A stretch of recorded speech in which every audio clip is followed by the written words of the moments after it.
Hello, hello, hello. Welcome, welcome, welcome. My name is John Good, if you don't already know that. And this is Cyber Hour. So, if you've never seen this episode or this show style, basically the idea here is that just get on for about an hour of a live stream and make sure that, first of all, make sure my mic is working, but just get on here, kind of hang out and talk cybersecurity stuff. If you have questions, things like that, we can talk about those pretty soon here in a minute or two. I'm going to put the link to the show where, and this is a little bit unique, where you can actually hop on the show if you want.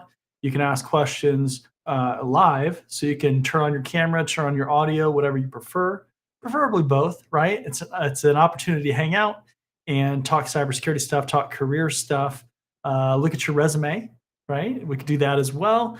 Uh, but again, I'll put the link in the chat for that on YouTube.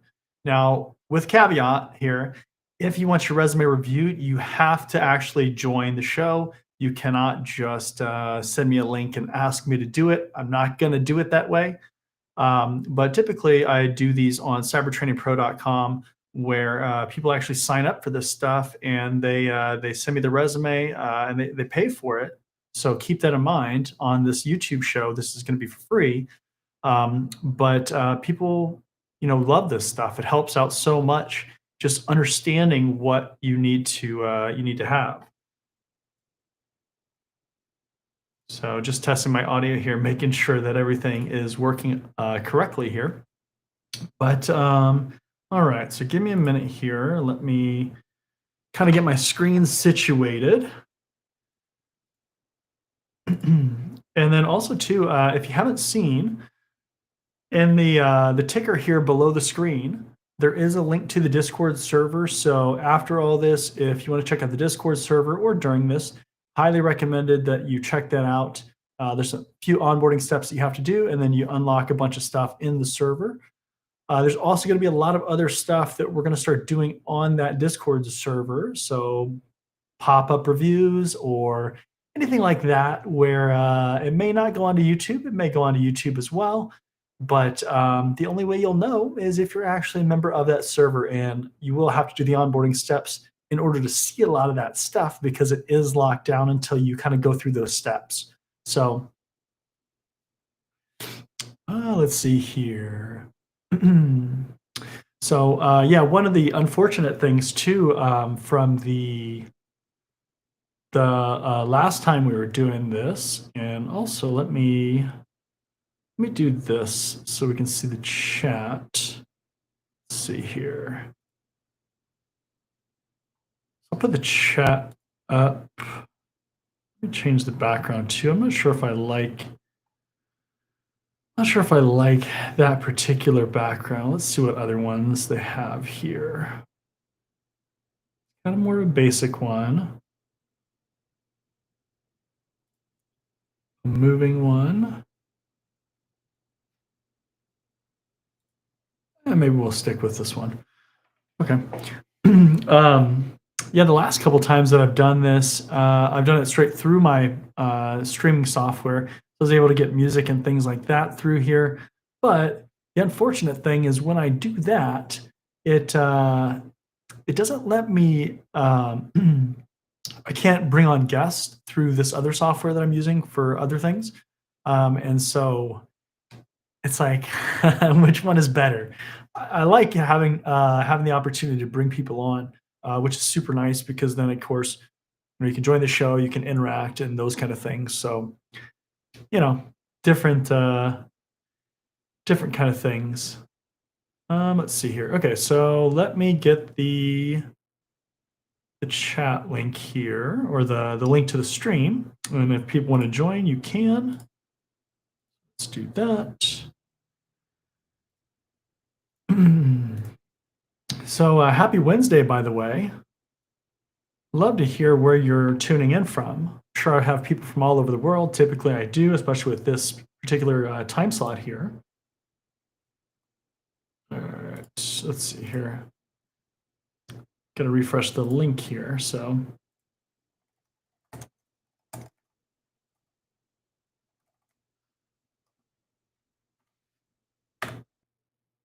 Okay, let's pin that.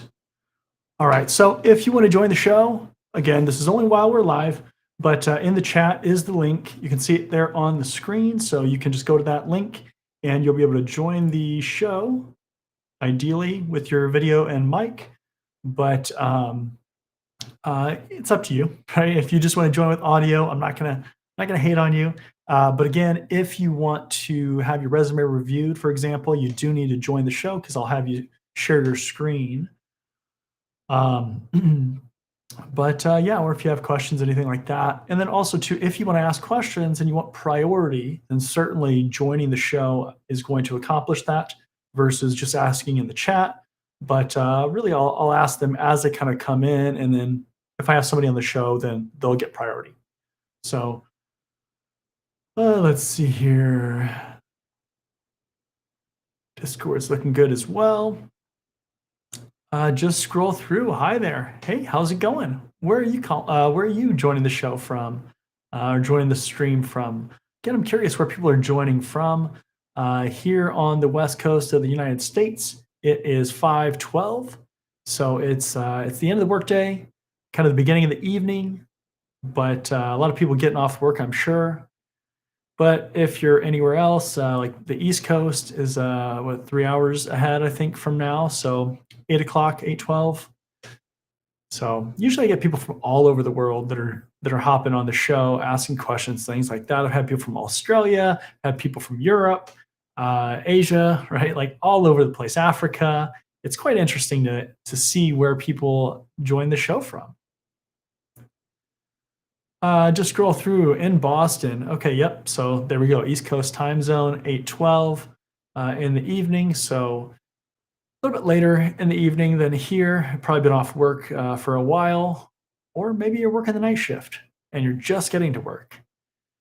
So, funny story. I interviewed for major tech company a while ago. This would have been, let's see, 2017, I think. So it's been a while. Maybe it was no, I guess it was before then. It was like 2016. Big tech company doing third shift work, and it wasn't for me. It wasn't for me. Like I did okay in the interview because I'm used to being up later and things like that. But it was like I think the interview was at like 10 o'clock at night or something. So it's kind of weird if you're working like the normal shift. It's not the typical hours. So you have to kind of change your brain and your mindset going into it. But everything went fine. Ended up getting an offer, just didn't end up going with the job. So I think I'm happy with that. It was a Linux system administrator job, so it would have been a fantastic learning experience, fantastic opportunity, but just wasn't in the cards. So it is what it is, right? And let me know if you can hear me okay. I tested it myself and I think it's okay, but just let me know if there's any challenges. So looks like we have somebody hopping on here. And let's see here.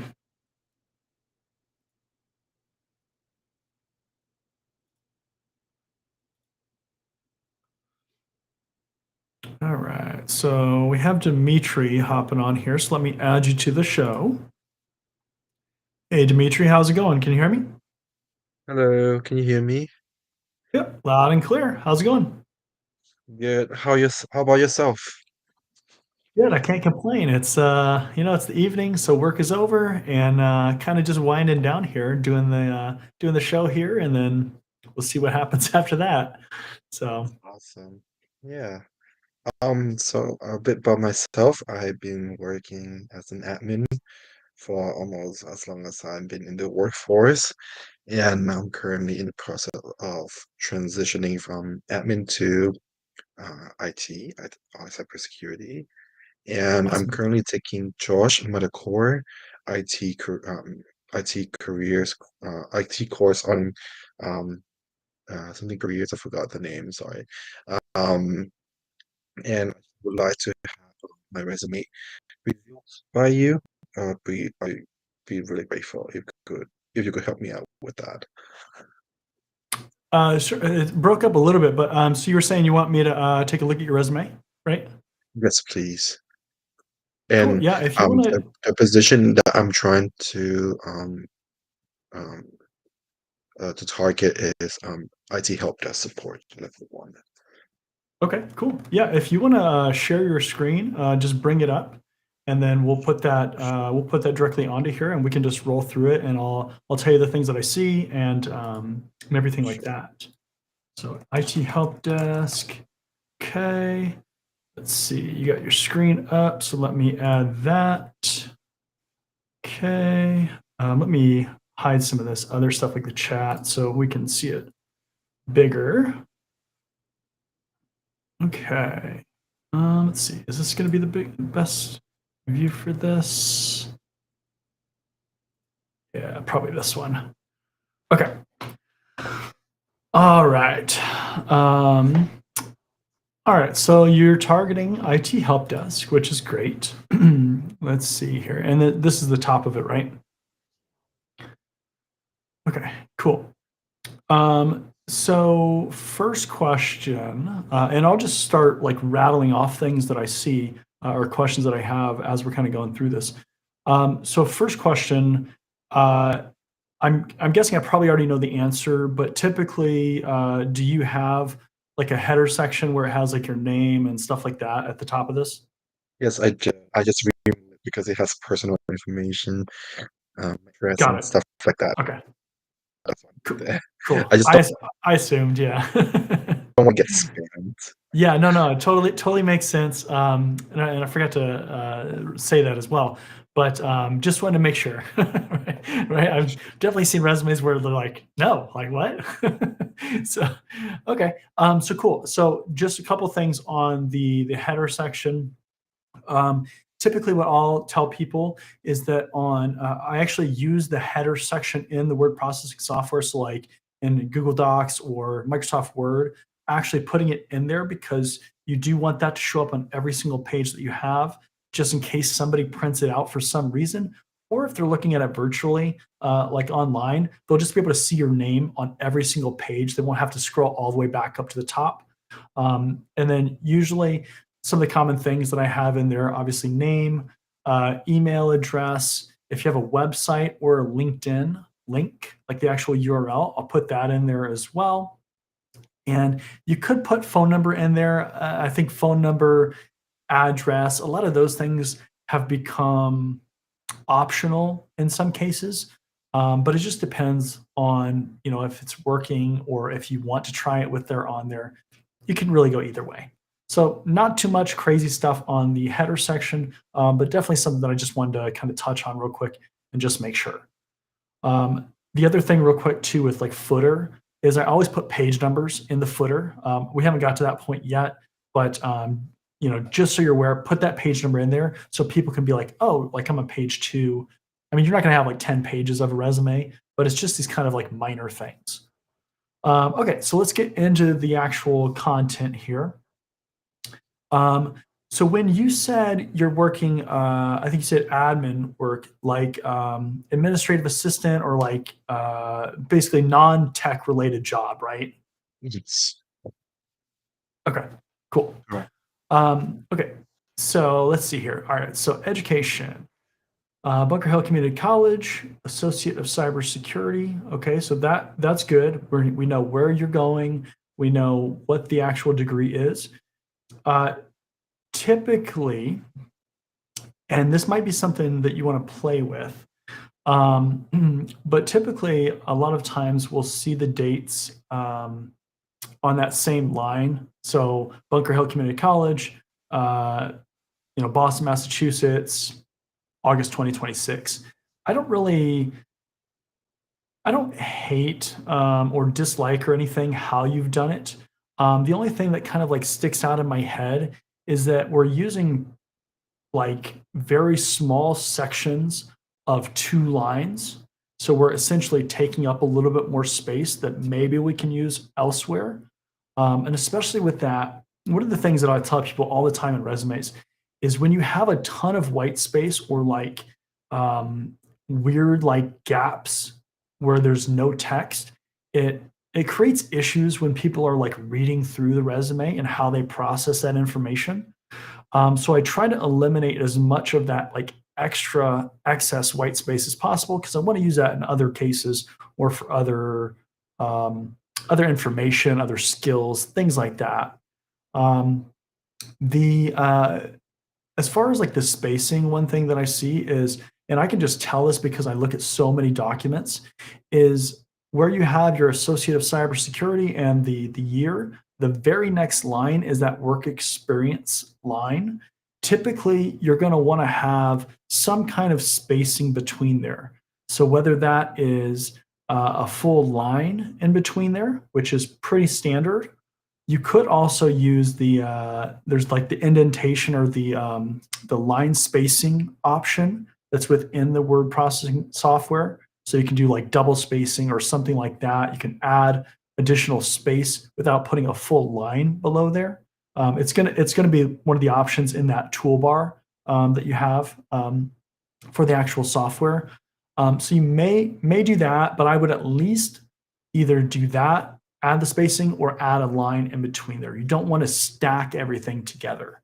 Um, these are these are more structural kind of formatting things that you want to do.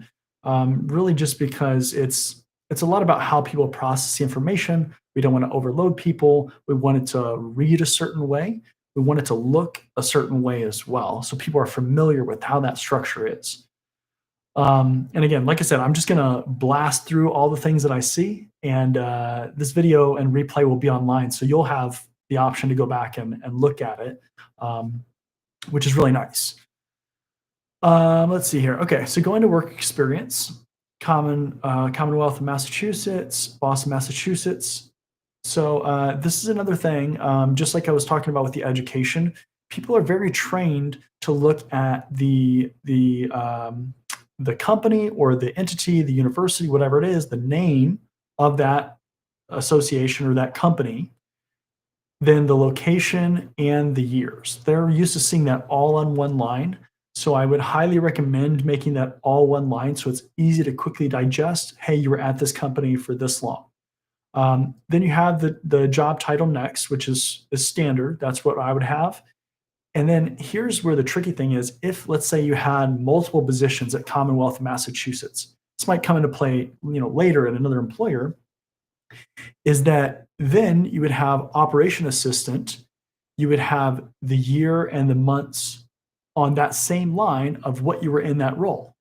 So that way, when we look at the company, we can see you were at the company, let's say from 2024 to 2026, but you were an operations assistant from 2024 to 2025, and then you did all these things, and then you were this other job, 2025 to 2026. Does that make sense? Not quite sure, actually. I just wonder, I have an idea I'd like to share. Is it possible if I could just share you a copy of this and then you can just go ahead and play with that? So it makes more sense because I'm a visual person and it like it's hard for me to translate what you said into like visual, like how can I visually see it? I just wonder if that's okay. So let me see if there is I don't know if there's like a laser pointer tool in here. Let's see if there is. Mm, mm, mm. Let's see.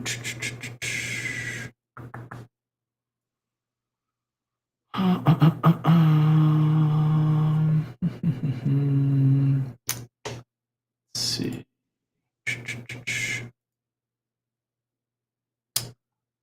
If I can, let's see. Sometimes they put like laser pointer things in here. Let's see. I don't see one. Wonder if that's gonna make it super small. Unfortunately, I don't think they have a laser pointer option in here. Um, if you connect with me later on Discord, and I'll be able to actually, kind of lay that out for you, maybe with like a picture or something. But the other thing too is I do have a video on my channel about resumes where you'll be able to see exactly what I'm talking about. I mean, right now it doesn't really matter because you don't have multiple jobs in that same company. That's more of just a future forward thinking thing. So I'll try to just focus on what you have right now. And again, sync up with me later on Discord, and we can talk a little bit more about that. But the main thing here, I think, with this Commonwealth of Massachusetts thing, you really need to have Commonwealth of Massachusetts. So the MAPC, you need to have the years that you were there or the dates that you were there. So December 2024 to present, that needs to be on that same line. And then Boston, Massachusetts. So it all has to be on that same line. Let's see, operation assistant, that's good. Okay, so let's get into the actual kind of the context of your uh, of your um, of your actual job. So what, and actually too, before we get too far here, one of the things that you don't have at all, which is actually more very important that you need to have some kind of mission statement or career objective in your resume. That has to be the very first thing below your header. So right now you have education at the very top. You need some kind of mission statement or objective that talks about where you've been, so what you've done in your career, what you want to do, or what you are currently doing, rather, and then where you want to go. So, with a resume, it has to tell this complete story of what you're trying to do in your career, what you bring to the table, and all of these things in between. And everything has to line up. So, the reason for the mission statement or the career objective is because that's when a person's looking through your resume, they're going to start at the top, and if they start losing interest, they'll stop reading. So the idea here is that right off the bat, we need to tell them and give them an idea of what we're trying to do and again, what we've done in the past, what we're currently doing, and where we want to go. Sometimes people will put an actual job title in here. I would rather put a job category like incident response, security operations center analyst, information security analyst. Um, You'll have to play with this. It's one of those things where you don't want to be too specific, but you have to have that section in there. I know that some people have said that section is optional, or you might have heard this before, or that section, maybe it doesn't matter. That's completely false. The people that are saying that just are they're missing out on key real estate in the resume. So you have to have that section. Now, with that being said, it needs to be about 3 to 4 sentences max. You don't want that to be overly excessive as far as text. It needs to be very concise, very straight to the point, and give that idea or that story, kind of that introduction of who you are. It's like your elevator pitch. Now, going back to that first work experience, since we've gone over the beginning part, one of the things that I'll say right away, and this is kind of what made me think of this too, as we're kind of bouncing around. Uh, so let's see here. Let me read through these. Sort of incoming mail delivered staff, collaborated with operations manager and legal counsel, assisting gathering content, preparing internal newsletters, general office support. So it's a decent start. The one thing that I always tell people with is experience, and this is kind of where it relates. That experience that you list has to line up with your career objective or your mission statement. So if you say that you're trying to get a help desk job in your mission statement, in your career objective, in these bullets, you have to focus on the things that are going to be important for that job. So, what are the transferable skills if it's an unrelated area? So, for instance, right now, you're not working in a tech job, but we need to think about the skills that are related to that job. So, customer service skills, if you're doing anything technical, project management, communication skills, interacting with other teams. I forgot if I just said project management skills, but leading projects, like all those kind of things that are going to directly relate to that job. And this goes for any job. It's not just help desk, but that stuff has to relate to that mission statement. Because again, as we start reading through your resume, we're starting to get more and more interested. And we have to keep generating more interest for the reader. Now, the other thing that I'll say here too is that, well, couple things. So, first of all, I would not bold anything in these experience bullets. If you're going to call out specific things like that, so like internal communication, administrative support, things like that, you should have a separate skill section or core competency section. And again, you'll see that in the video as well because I go through my actual resume. But you need to have that section that's going to call out these more general things. Also, in the experience bullets that you have, right now, you're on several of these, you are at least 2 lines. On a couple of them, or at least on one of them, you spilt onto a third line. Every bullet that you put in your resume should be a single line. It should never spill onto a second or third line. Never, ever, ever, ever. Essentially, what you're doing when you spill onto second lines is you're creating a whole bunch of text. You're making a super long statement about something that you did, which is probably way too wordy for what you actually did and how you did it. And so, me as a reader, if I have to read essentially a huge long paragraph of 8 bullets, or however many you have, seven bullets of multiple lines, I'm going to lose interest pretty quick because it's just too much text. That needs to be a very impactful statement, single line. And the other thing that I'll say too with that is when you start getting into multiple lines, you can see like in that first bullet, the second bullet, the third bullet, the fourth bullet, they're all different amounts of space that they take up. So now you've created these weird white spaces of different lengths in that section.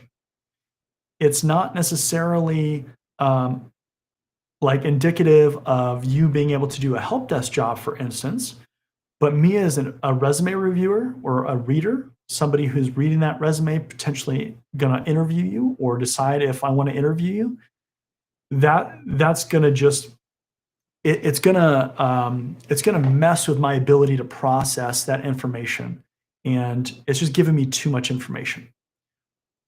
Make it very impactful. It's going to be a challenge. This is something that people struggle with all the time. That when I do these resume reviews, that because it takes work, right? And it takes time to actually go through that and actually be like, okay, this is what I'm trying to say, and this is the very impactful part of that. Ideally, if you can put metrics in there, hours, dollars, things that business people understand, that is helpful because it gives more substance to what you're doing.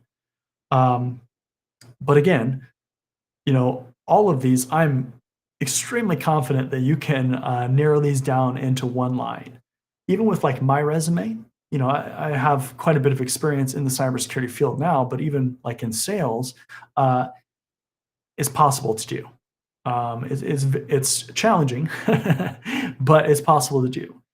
Now, this is one of the things too that in the technical world, especially with resumes, this is very different than like when I worked in sales. Because when I worked in sales, 2 lines, that was fairly acceptable. It wasn't as maybe critical because people were used to reading lines like that. But especially in the technical world, technical resume reviewers or readers, they do not want to read multiple lines. So you got to make that one line across the board.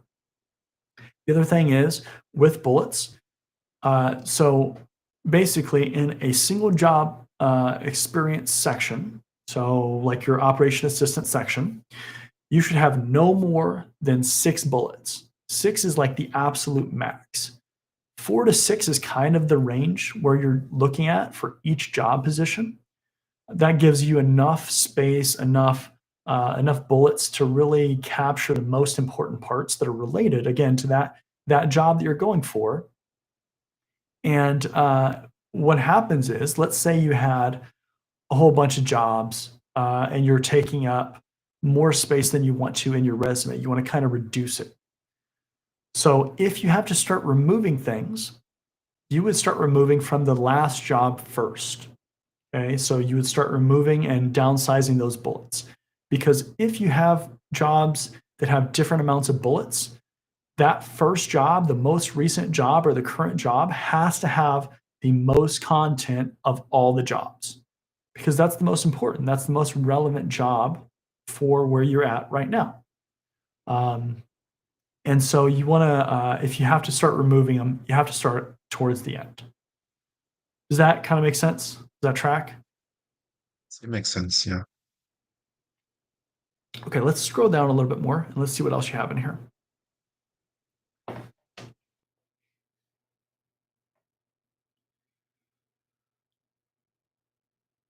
Okay. All right, so let's see here. So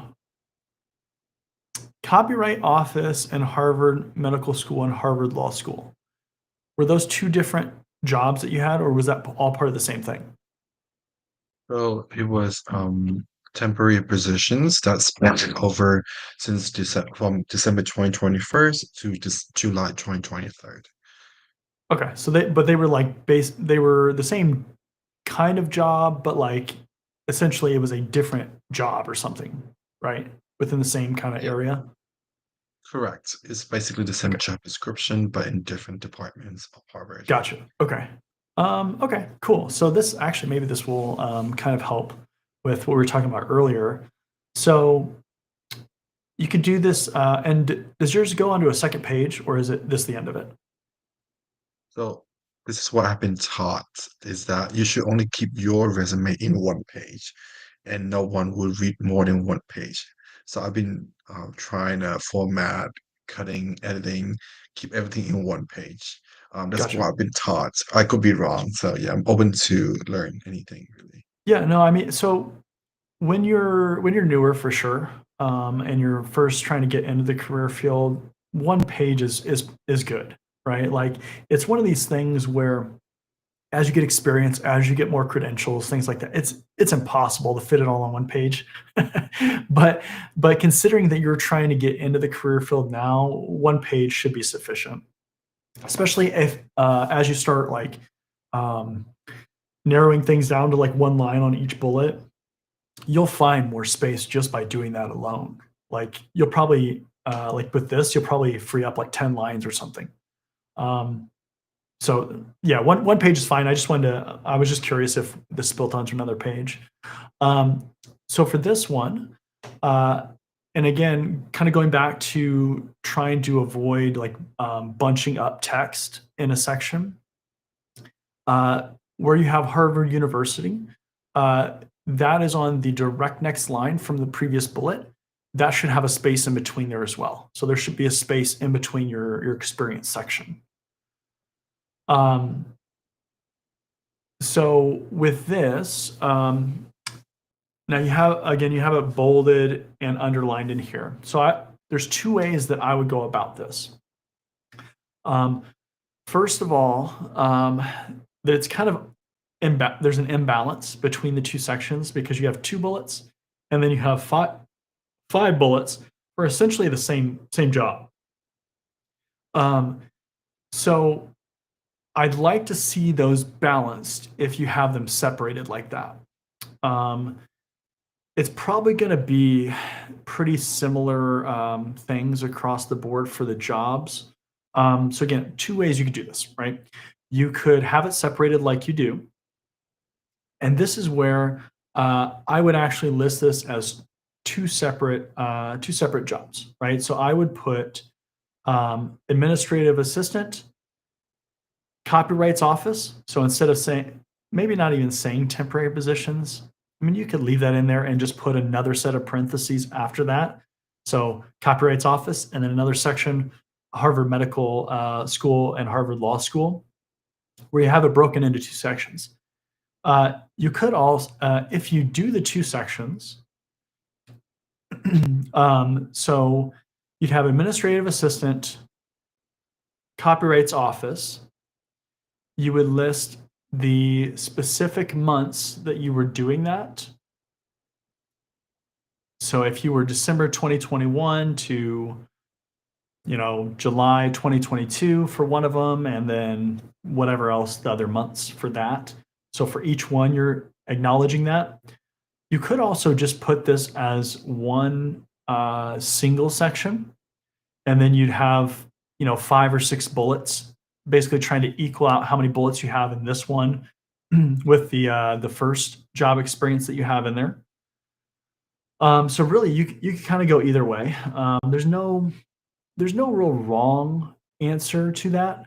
I think as you start getting experience, if you leave these on here, at least for a little bit, then you're going to end up probably combining them into one section anyways. Because, especially once you get an IT job, if you get a help desk job or something like that, it won't matter to separate these out. Um, and honestly, too, it's like, I don't know how much I don't really know how much benefit you're going to get in having them separated out anyways, even in the current state. So if it was me, I probably would put it as one section. I would combine them and just uh, like say temporary positions, but get rid of the copyrights office line, get rid of the Harvard Medical School and Harvard Law School line, um, and then just select the most important bullets in there. Again, get them down to one line, and then just go with that. Have like 5 or 6 bullets, and then call it a day. That's what I would do. Because like in my mind, as I'm like looking at them, again, I would not separate them out. I don't think there's probably enough value to separate them out. And then you could take that space, you can use that space for things like projects, um, any like open source kind of contributions that you're making, if you've written any white papers, certifications, like all this other stuff, volunteer experience, all this other stuff. Now you have, you know, probably like 10 lines if you kind of reduce these down to one line, like 10 lines where you can put a bunch more value related to the kind of job that you're going to go for. The Again, with the resume, you're really trying to present the best picture of what you bring to the table for the employer. So when they go through all that stuff, again, they need to be interested in you as a candidate, but we don't want to bog them down with information that they don't care about, right? And I say that, and I probably, probably, is an interesting way to put it, maybe sometimes, but a lot of times that's just how I am. It's like in my head, right? There are things that if somebody is looking for a help desk candidate, they're just not going to care about certain things. Let's look at the actual content that you have in here too. Monitored UON email accounts, managed Outlook folders. That's a good help desk bullet for sure. Update and maintain the UON database. That's a good bullet. Assisted in managing faculty development content via Canvas, improving accessibility to educational resources, proofreading, scheduling logistics, coordinated conference room booking, schedule appointments, manage travel logistics for faculty, coordinated with faculty to proofread and compile materials. Canvas, the second to last one seems like a repeat almost. Handle incoming and outgoing shipments. I mean, yeah, like content wise, as far as the bullets you have in there, I think again, get them down to one line, try to strengthen that verbiage that's in there. But you have bullets, especially in this one, that are definitely help desk related kind of items that would be something that somebody would be like, oh, okay, yeah, like this person has customer skills, customer service skills that would be valuable in a help desk position. Again, a lot of the help desk jobs specifically are very focused on things like customer service, dealing with people, interacting with stressful situations. The technology, a lot of the technology can be taught, and a lot of times that's not as much of a concern as actually being able to deal with people. A lot of those help desk customer service jobs, it's like if you've ever called any of those kind of hotlines or numbers, and you've had a problem with something, right? Like maybe you're not the most happy person in the world, right? And that's why those customer service skills are so important. And the technology stuff, obviously you'll learn more and more as you kind of go. Um, but especially coming from a non-technical role, or a non-IT kind of role, you really want to focus and hone in on those important transferable skills. Let's see. So, as far as like certifications and things, are you pursuing any? I know you talked about doing the Josh Madakor course. Are you doing anything else Yes. besides that? Yes. So I'm currently working on MTA 8 Plus via YouTube, Professor Mass's course, Sure. as well as using Quizlets to memorize the hard, not hard, but dry contents uh, that they Sure. have. Yeah. Yeah, I think that's definitely a complaint, especially like the A plus is that there a lot of certifications have dry content. Let's be real. um, but yeah, no, I mean that's good, right? Because you're learning terminology and technology and things that will be helpful. And the other thing, again, that I encourage you to do, and again, you'll have space in in your resume to put it here, is think about things that can help you stand out from other people. So, one of the challenges that a lot of people face when they're trying to get into the career field is that a lot of people tend to follow very similar paths, especially like at the beginning, because it's like, okay, I know I need certifications, or I need to do these basic educational things, right? A lot of times, in the grand scheme of things, and uh, are you in the U.S. or where are you at? I guess I should ask that too. Based in Boston. Yeah, I'm. Okay, you are in Boston. Okay, okay. So yeah, that would make sense with the Cambridge and everything. So yeah, I mean, so a lot of people, they go for the certifications, kind of that baseline educational thing. I have this video actually that I put on the channel. It's about becoming an S tier candidate, and it applies to IT, cybersecurity, really a tech career field in general. But the education aspect is really important. That's considered like the initial step, the initial thing that people do, kind of the low hanging fruit, right? The most common thing that people will do is get some kind of education, certification, something like that. So if you start applying, for example, and I would recommend doing this before, but if you start finding that maybe it doesn't seem like you're competitive, or maybe you haven't applied to a ton of jobs, looking at that video and trying to determine those different tiers that I put in there, as far as different things that you can do, networking with people, projects, how can you get hands-on experience? Can you volunteer somewhere? All these things that are maybe not easy, for sure, right? Like some of this stuff is going to take some effort to find or to track down to be able to do.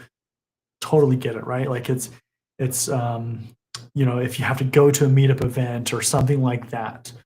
But all of these things that you can do, they just improve your stock. They improve your competitiveness in the career field.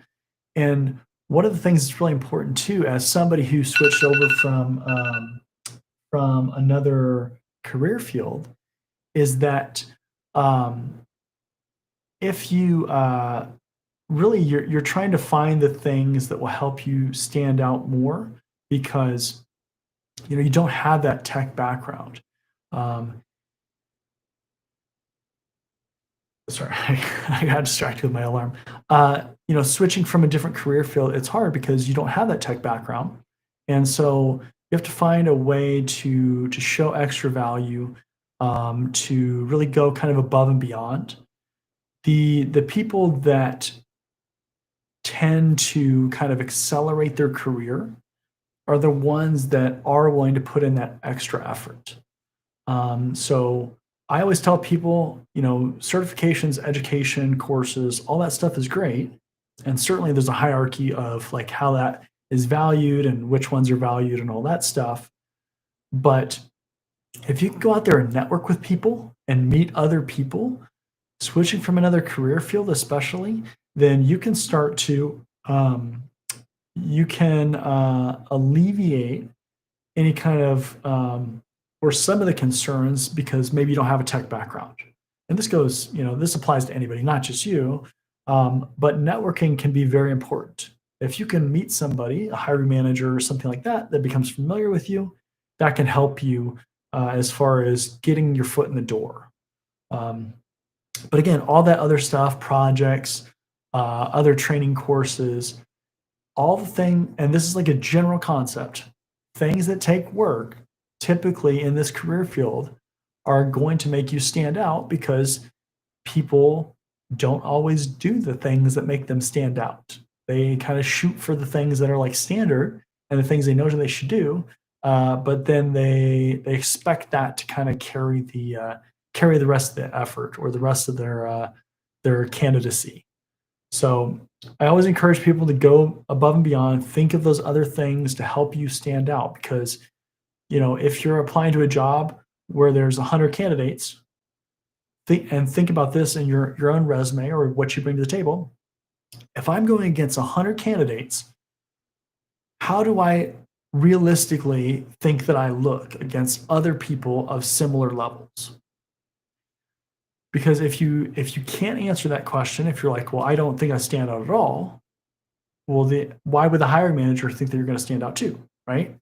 And so that's why you got to always look for these little things that you can add or that you can do that you can just add to your resume, and it matters for sure, right? Like the tech career field it has its quirks with getting jobs and being qualified and all that stuff. But I always encourage people to look for those extra things, especially right now because you're probably super hungry, right? Like you're trying to get in this career field, you're excited about it, you're learning a bunch of new things, it's interesting, and so use that hunger, use that motivation to find these other things. May I ask you a question on that? Absolutely.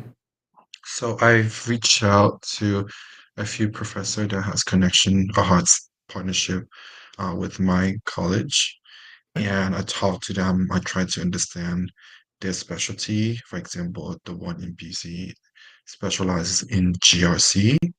Okay. At MIT is more advanced and mostly technical. And I tried to sort of gauge like like the understanding of the field. However, I feel like I lack a direction as on to how can I translate my networking onto my resume? Like how can I add what I learned from networking, from doing projects, from doing volunteer onto my resume, if that makes sense. Like, do I just share, oh, okay, I learned from Mr. 8 about this field, and there's some um new insight about this, or how do we sure this like how do we form a strategy in terms of networking Yeah. to get the So most out of it? Yeah. yeah. So networking in general, there's no way to translate that information, right? Like if Joe Schmo were to teach you some subject and you have no like tangible certification or something, they were just like teaching you this thing, there's no way that you're going to be able to relay that on your resume. There's no like realistic way to do that. Doesn't mean you don't have the knowledge. There's just no way to do that because you can't say like Joe Schmo taught me this, right? Like, but what you can do is in your resume. So if you wanted to add something like a project section, right? That'd be really good to add, and you could actually do a project with whatever it is. So if let's say you stood up a domain with Windows Server 2022 or something, or 2025, whatever the newest version is. Uh, if you stood something like that up, You could do a project. With projects, you have to document that somehow. So you certainly could do a project, and I'm just going to keep going down the project path, and we can kind of talk about the others if we need to. But with a project, you could put that on your resume. Say I did, so instead of just an experience section and education experience, you'd have a project section. Same idea, same formatting and everything. You could say Windows Server Active Directory project, domain project. You can play with the phrasing. That's not really that important for this discussion, but you could say that you did that thing on your resume. That is, it's a step up from not doing anything or not having that on there for sure. The next step or the next level strategy of that is to have a blog, a website, a video on YouTube or something, some way that you can literally convey the information that you went through, the steps you took, the scripts you used, what you learned, documenting that whole thing. That is really what we're looking for when we see projects. We're not looking for the base description or the base statement of, hey, I did this thing. I mean, it's helpful. It gives us a little bit of information. We can certainly ask about it in an interview. But the goal that you're trying to do with documenting that further is you're trying to give that interviewer or that hiring manager, that reviewer, that recruiter, whoever it is, you're trying to give them more information that they can review and decide that they want to interview you.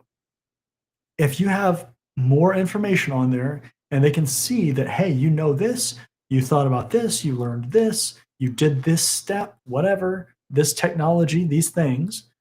Now they start to understand more about where your knowledge level is or your skill level is, what you're capable of, and that you're just overall more interested. There's a lot of value in doing that. But the thing is, uh, basically, there's a couple ways to document things. It's either you have some, credential or some actual paid work experience, volunteer experience, something, or with projects, you have to document them. It's You're just not going to get a ton of value out of just saying that, hey, I did project XYZ. We need some kind of like documentation around that. It also shows too, though, that, hey, you're capable of documenting this, of writing technical documentation, of, um, that you're able to communicate. Not only have you said it in your experience bullets that you were communicating with different teams, you've literally created a document, a white paper or some sort of documentation. And I can literally read your words and say, oh, okay, like this is your writing style. This is how you write. This is what a report would look like if you were working for me. And so it gives way more context to who you are as a professional. And then it helps to solidify what you actually know. With networking, the value really is that you're trying to build a relationship that will hopefully pay off and help you get either a referral or get hired. That's the huge purpose of networking. It's not really, I mean, certainly you could learn things through networking, but networking is the goal is not about trying to learn a whole lot necessarily. Maybe to like get guidance or something like that, but it's really much more about trying to build a relationship and build people that you can ask questions, get guidance, maybe hire you, like those kind of things. So it's a lot of these things have different purposes, and so it is important to understand kind of like what that purpose is and how you can leverage, whatever it is. Right? Does that make sense?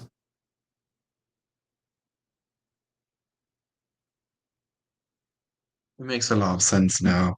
And I know you have a few other people asking questions. Is it all right if I ask my last question Yeah. Go ahead. before?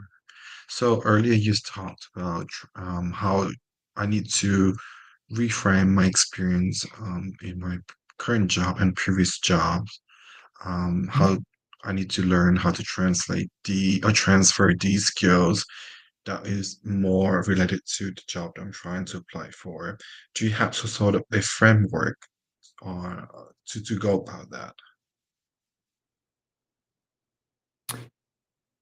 To compare it to what actually matters in a job.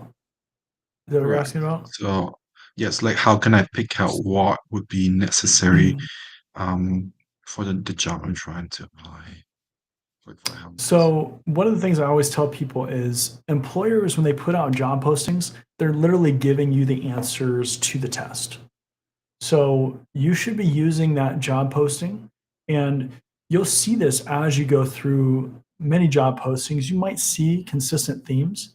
The thing is that can change a lot. So there's not like, oh, you have to do this thing, but you have to use those job postings, and you have to say, okay, they are saying that customer service skills are important in this job posting that I'm looking at. So, okay, in my head, I know that in my resume, I need to focus on customer service skills. Maybe they say Active Directory. Okay, I know I need to focus on Active Directory and somehow relate that to that job posting.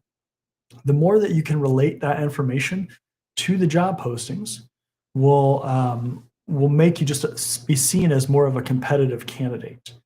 Typically, and I'll tell you this too, it's like a lot of these, when you're looking at the same kind of job, so if you're looking at like 10 help desk jobs, they're going to be similar, right? Like they're going to have similarities. If you have interviews, you're going to hear similar things probably.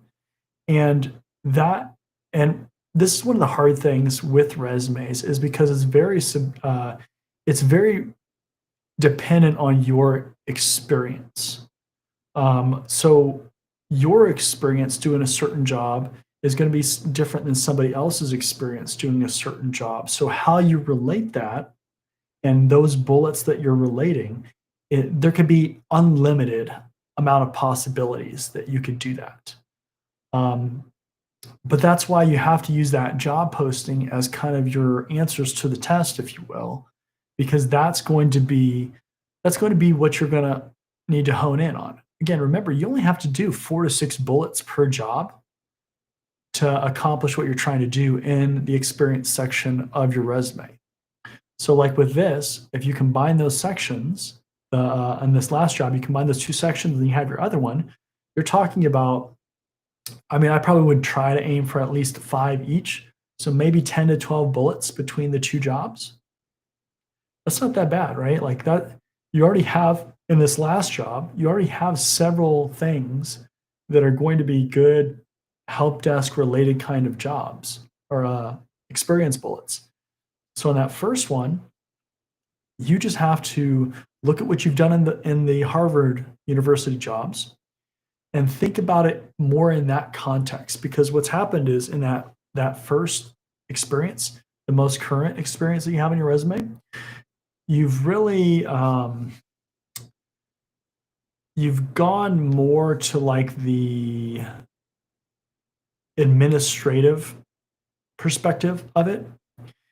Think about more how those experience bullets relate to an IT job. And again, use the job description because that will help you. Um, but things like, can you scroll up just a little bit so I can see in the, I want to see that top one a little bit more. Yeah, that's good. Content newsletters. I mean, you definitely have some communication and like customer servicey kind of things in here. Um, but like, let's see, like the first bullet, you probably as it sits right now, it's not super related to tech. Um, so like not even really looking at a lot of the other ones, I probably wouldn't focus on that one unless you kind of reworded it. So again, you just it's going to take trial and error because you're going to have to really read the job postings and be like, okay, this is specifically what they're looking for. And I have actually other videos talking about looking through job postings and how you can review those and the things that matter and those kind of things. So definitely just go back through those videos in the career advice playlist. Um, but yeah, you have to go through that. You have to identify, hey, these are the important things. This is what my experience was. How do I kind of build the bridge between those two things so that the hiring manager or the employer can understand that, hey, I do have these kinds of things. You're obviously not going to have as much of the tech stuff, like especially in this job, maybe.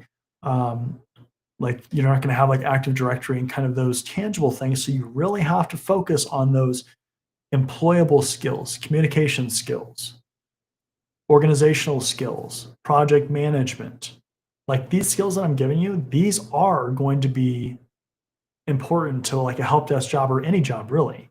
Um, but especially as your first job, that's where I would put a lot of focus unless you have some good technical bullets that you can put in there. Okay, customer service, project management, communication skills.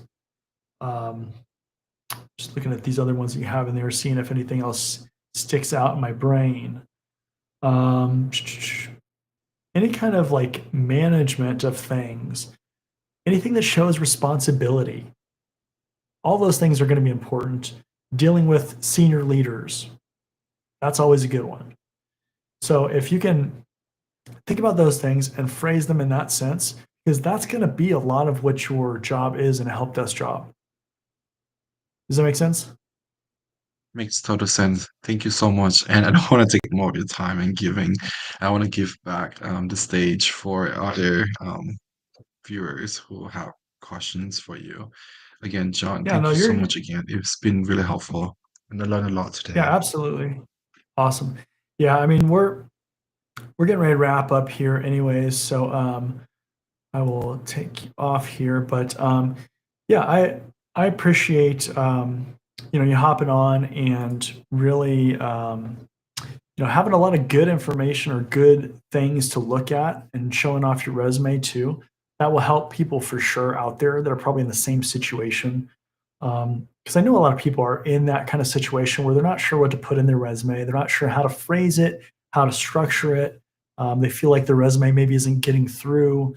A lot of times it's not about the ATS system, it's about how it's been structured or the kinds of content that you're putting in there. And so there's definitely strategies like the ones we talked about in the show, and there's others too. But and I have a video on resumes where I went through my resume and a whole bunch of other content on the channel that can help with that too. But those things would definitely help. So if you're joining the show or watching the show, the replay after the fact, definitely go back and look through that stuff. Look where we were talking about the resume and the different things to kind of think about and what you can do if you're in a similar situation. Because I know that there's a ton of people out there that are in a similar situation for sure. So with that being said, we're going to go ahead and wrap it up today. Again, check out the Discord server if you're interested in seeing some more things that are to come that will only be on the Discord server and also interacting with me. I'm always on there, so it's a good time. We just stood up the new server, so there's a lot of new things that we've put in there, and we're excited to use. So, with that being said, going to go ahead and wrap it up for today. Thanks for joining, and I'll see you next time. See you later.